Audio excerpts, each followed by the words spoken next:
Hello students, welcome to economics class. Today I explain you the saving and investment approach S is equal to I. This is just like AD and AS approach. इसमें कोई भी अंतर नहीं है, 0% का भी अंतर इसमें नहीं है. Let's start. According to this approach, ये भी कीन्स की थ्योरी है. The equilibrium level in the economy is determined at a point where the planned investment, जो प्लान्ड इन्वेस्टमेंट है किसके बराबर हो जाए, is equal to the planned saving और S is equal to I.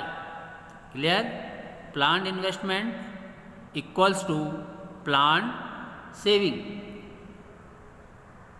AD-AS approach जैसे आपको पहले बताया था, AD and AS approach it is the first approach. AD is equal to AS.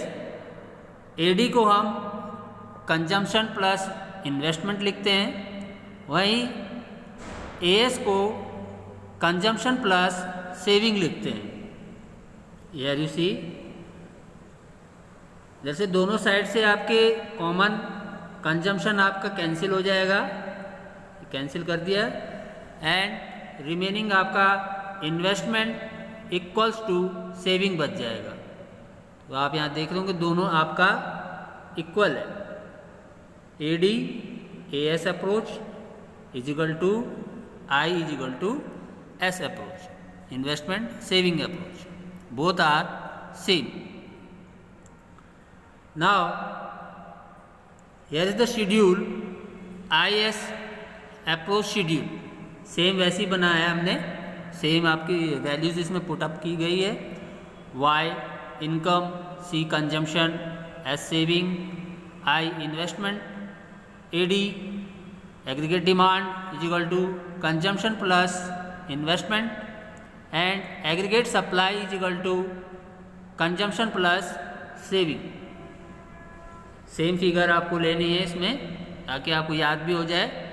0, 100, 200, 300, 400, 500 is the income, and consumption is 40, 120, 200, 280, 360 and 440.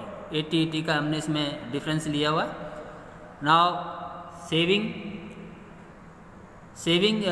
Is equal to income minus consumption. 0 minus 40 minus 40, 100 minus 120 minus 120, 200 minus 200, 0, like this. इस तरह से आ जाएगा आपका. Investment आपने constant रखना है. It is N autonomous investment, ये profit के लिए नहीं होता है, ये भी आपको मालूम है. इन्वेस्टमेंट आपने कांस्टेंट रखनी है 40 40 40. और AD is equal to C plus I. Same ऐसी है आपकी. C आपका 40, I 40, 40 प्लस 40 80. Next 120 plus 40 160. ये आपको दिखाई दे रहा होगा. इन दोनों को ऐड कर दे जाओ, इसको इसके साथ ऐड कर दो, 240 आ जाएगा. 280 40, 320 आ जाएगा. 360 plus 40 400, and 440 plus 40 480. Clear? Now AS approach. AS C plus S, C plus S. 40 minus 40 equal to 0. 120 minus 20 100. 200 plus 0 200. 280 plus 20 300, and 360 plus 40 400. 440 plus 60 500. तो आप देख रहे होंगे AS को ही हम क्या कहते हैं, is equal to S. Same आएगा आपका. जो आपकी इनकम है जस्ट इक्वल टू AS के बराबर आपकी इनकम होती है. अब इसमें से 3 बातें निकल के आ रही हैं. सेविंग, आप 4 आइटम्स देखेंगे स्टार्टिंग के, तो इसमें आपको दिखाई दे रहा होगा हम यहाँ पर S और I की बात कर रहे हैं. S और I में आप शुरू के 4 फिगर देखेंगे 1 2 3 4. इसमें S आपका लेस देन इन्वेस्टमेंट है, saving less than investment. Saving is equal to saving क्या आपका इन्वेस्टमेंट से कम। सेकंड आपका 40-40 यहाँ दिखाई दे रहा होगा, दोनों आपके बराबर हैं। यहाँ पर आपका इक्विलिब्रियम हो जाएगा S is equal to I, it is an equilibrium point. और लास्ट आपको दिखाई दे रहा होगा जहाँ सेविंग आपकी बढ़ गई और इन्वेस्टमेंट आपका कम हो गया है। सेविंग यहाँ पे ज़्यादा है, S ग्रेटर देन आई। ये 3 पॉइंट है इसमें, तो इसको हम एक एक करके समझेंगे। When saving less than investment, अगर सेविंग इन्वेस्टमेंट से कम है क्या होगा? It implies that the household are demanded much more. इसका मतलब ये हो गया जो हाउस होल्ड है वो डिमांड क्या कर रही है, ज़्यादा की कर रही है। देन व्हाट इज़ प्रोड्यूस, जो प्रोड्यूस हुआ है उससे ज़्यादा डिमांड हो रही है। इससे रिजल्ट क्या आएगा? And then as a result the economy would plan to increase its production. अगर इन्वेस्टमेंट ज़्यादा हो रही मार्केट में तो प्रोड्यूसर क्या करेगा? प्रोडक्शन को बढ़ाना शुरू कर देगा। Producer should increase their production और आउटपुट। और जब तक बढ़ाता रहेगा till the point where saving is equal to investment, तब तक आपका प्रोडक्शन बढ़ता रहेगा जब तक सेविंग इन्वेस्टमेंट के बराबर ना आ जाए। क्लियर? यहाँ पे इसके बराबर जब तक ना आ जाए तब तक प्रोड्यूसर प्रोडक्शन बढ़ाता रहेगा। सेकंड आपका when saving more than investment, यानी अब सेविंग ज़्यादा हो रही है, इन्वेस्टमेंट कम हो रही है इसमें। इट मीन्स लोग कंज्यूम कम कर रहे हैं, सेव करना शुरू कर रहे हैं। मार्केट में पैसा आ ही नहीं रहा है, जेब में पैसे रख रहे हैं, घरों में रख रहे हैं। तो इससे क्या हो रहा है? सेविंग बढ़ जा रही है, इन्वेस्टमेंट कम हो रही है। तो इससे क्या होगा?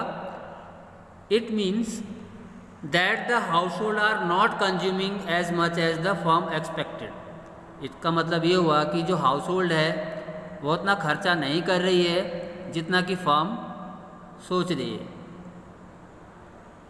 एज ए रिजल्ट इससे क्या होगा? जो आपका स्टॉक है मार्केट में, जो स्टॉक है वो अनसोल्ड रह जाएगा, क्योंकि कंजम्पशन तो हो ही नहीं रहा उसका, सेविंग हो रही है, मार्केट में पैसा आ ही नहीं रहा। इट मीन्स जो आपका स्टॉक है वो अनसोल्ड है। Rises above the desired level, यानी कि स्टॉक आपका बढ़ता जाएगा। उसको पहले आपको क्लियर करना पड़ेगा। ओल्ड स्टॉक आपका बचा हुआ है तो पहले आप उसको क्लियर करोगे, जिससे आगे फर्दर प्रोडक्शन रुक जाएगा। जब प्रोडक्शन रुक जाएगा तो एम्प्लॉयमेंट भी आपका कम हो जाएगा, क्योंकि ऑलरेडी आपके पास स्टॉक बचा हुआ है। तो प्रोडक्शन प्रोड्यूसर कम कर देगा और एम्प्लॉयमेंट भी कम हो जाएगा। क्लियर?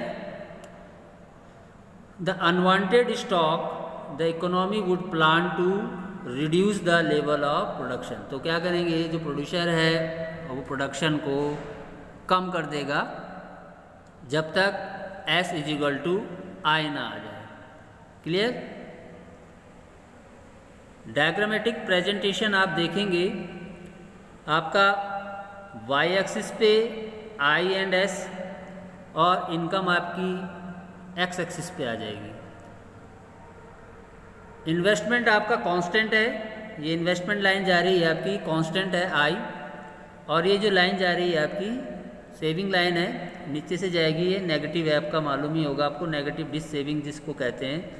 ये जो पॉइंट आप देख रहे हैं इट मीन्स ये डिस सेविंग है, यानी पुरानी बचत से आप खर्चा कर रहे हैं, यानी S less than investment. Investment ये जो लाइन जा रही है, ये सारी लाइन आप देख रहे हैं, ये लाइन इन्वेस्टमेंट के नीचे है। इट मीन्स सेविंग आपकी कम है। और ये जो पॉइंट आपका आ रहा है दिस पॉइंट, इसका मतलब है ये इक्विलिब्रियम है आपका, S इज इक्वल टू आई आ जाता है यहाँ पर, इसलिए ये इक्विलिब्रियम पॉइंट है। और उसके ऊपर यहाँ पर आपकी सेविंग ज़्यादा हो गई इन्वेस्टमेंट से, इन्वेस्टमेंट लाइन नीचे और सेविंग की लाइन ऊपर है। तो it means saving is more than investment, यहाँ पर सेविंग ज़्यादा हो रही है, हाउस होल्ड वाले सेविंग करना शुरू कर दे रहे हैं। और आपका ये आपका ब्रेक इवन पॉइंट कहलाता है, यहाँ पर जीरो लेवल पे, जीरो लेवल इनकम पे आपका BEP आ जाएगा। Clear? The next topic is investment multiplier. Investment multiplier से क्या समझते हो?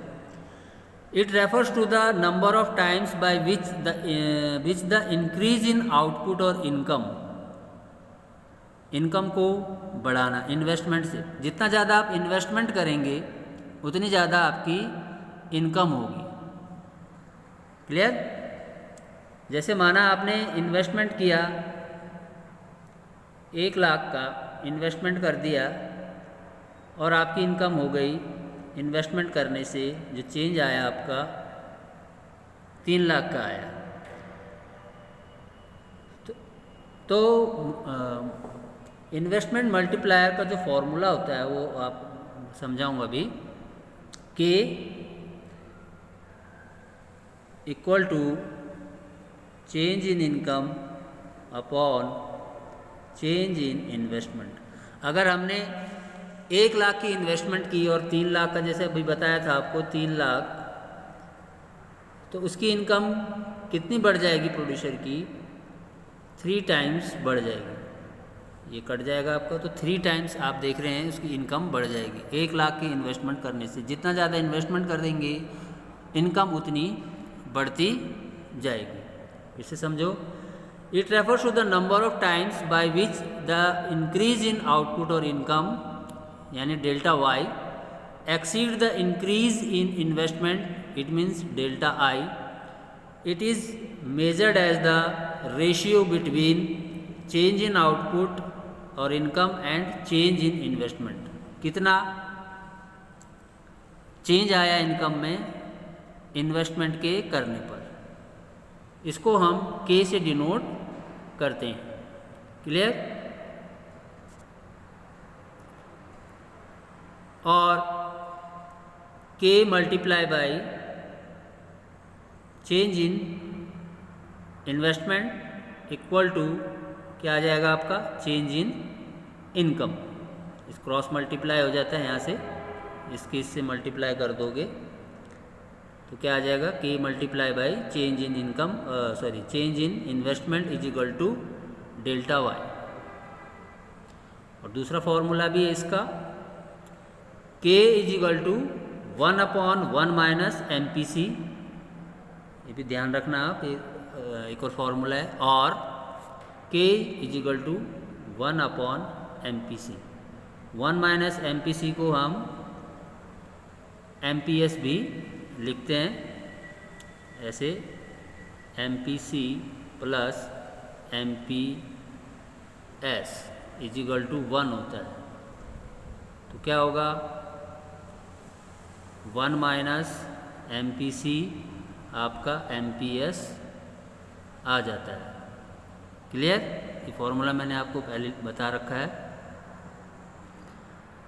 फिर डेरिवेशन ऑफ फॉर्मूला, कई बार क्वेश्चन आ जाता है, डेरिवेशन ऑफ फॉर्मूला कैसे निकलेगा ये? एज वी नो दैट, ये आपको मालूम होगा कि income is equal to consumption plus investment है। कितना कंजम्पशन किया आपने, कितना इन्वेस्टमेंट किया, is equal to income. Multiplying the whole equation, ये इक्वेशन को आपने डेल्टा से मल्टीप्लाई कर देना है। तो क्या आ गया आपका? Delta Y is equal to delta C plus delta I. फिर इसके बाद डिवाइडिंग बोथ साइड, दोनों साइड को आपने डेल्टा वाई से डिवाइड कर देना है। Delta Y upon delta Y equal to delta C upon delta Y plus delta I upon delta Y. फिर दोनों कैंसिल हो जाएंगे तो आपका 1 आ गया। और ये सेम रहेगा आपका delta S delta Y plus delta investment और डेल्टा वाई। नाउ रीअरेंजिंग, आपको रीअरेंज करना है आपने। तो हमने क्या किया, delta I upon delta Y ले लिया आगे, ये वाला delta I upon delta Y is equal to 1 minus, ये 1 इधर चला गया आपका राइट हैंड साइड, ये वाला 1 minus delta Y upon delta C, sorry delta C upon delta Y. Clear? अब डेल्टा सी और इसको हम क्या कहते हैं, delta C upon delta Y को हम, या पहले आप इसको रेसिप्रोकाल कर लो, इसका रेसिप्रोकाल क्या करते हैं, उल्टा हो जाता है, यानी कि डिनोमिनेटर न्यूमरेटर हो जाता है, न्यूमरेटर आपका डिनोमिनेटर हो जाता है, इसको हम रेसिप्रोकाल कहते हैं। तो क्या हो गया, delta Y upon delta I हो गया इज इक्वल टू 1 आ जाएगा, इसके नीचे कुछ नहीं है तो 1 है। यहाँ पर जब इसका रेसिप्रोकाल करेंगे तो 1 upon 1 minus delta C upon delta Y आ जाएगा। Clear? Next, as we know K जैसे आपको बताया था, के का जो फॉर्मूला है delta Y upon delta investment, and delta C upon delta Y को एमपीसी भी कहते हैं, पहले बता रखा आपको प्रीवियस क्लास में। MPC is equal to change in consumption upon change in income होता है। तो इससे क्या मिला आपको, के इज इक्वल टू, इसलिए हम के को 1 अपॉन 1 माइनस एमपीसी लिखते हैं। क्लियर? आपको ये भी मालूम है एमपीसी और एमपीएस मिलकर के 1 होता है, MPC plus MPS is equal to 1, इसलिए हम के की वैल्यू 1 अपॉन एमपीएस भी लिखते हैं। ठीक है, कैसे, 1 माइनस एमपीसी जैसे बताया आपको, ये आपका एमपीएस आ जाता है। क्लियर?